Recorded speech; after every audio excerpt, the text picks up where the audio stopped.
Before this video begins, I want to apologize for Tan and I being absent for the past few months. We have both been hit with life, and getting back on the production schedule for Tech Index has not been easy.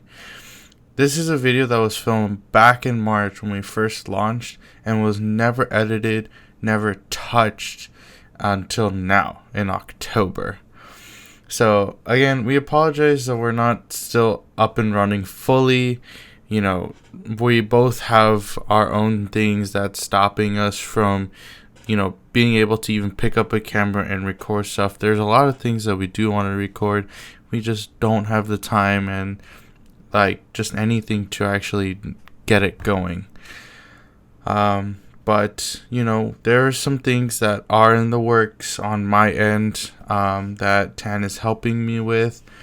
So that's soon going to kind of come out and will also help make some videos for the channel. So I hope you guys understand, we're trying our best here and we're going to make a comeback pretty soon.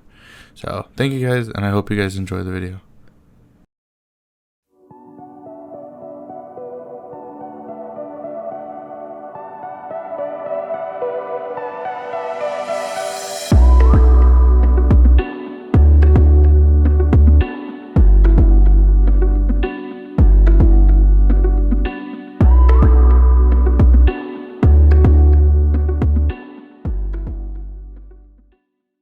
This is the LG 27UK500-B, a 27-inch 4K monitor made by LG.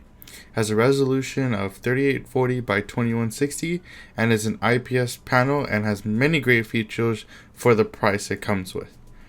Now, the main purpose that I bought this monitor for was because I needed a color grading monitor with all the bells and whistles I can get for a reasonable price.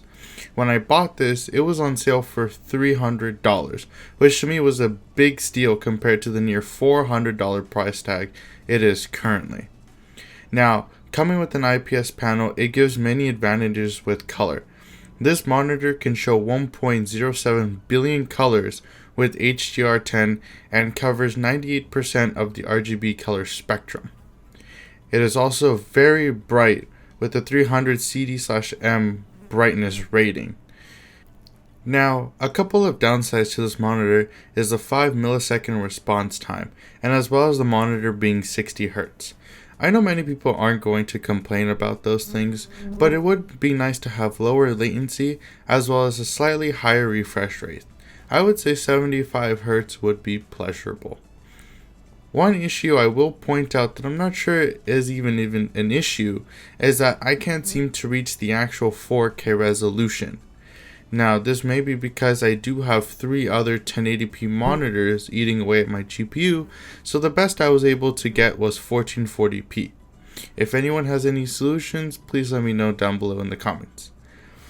Well, that is my quick and speedy review of the LG 4K monitor.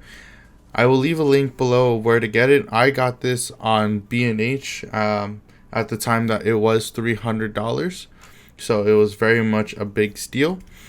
And so currently it is around $400, so please keep that in mind. But yeah, thank you guys for watching another video, and I will see you guys next time.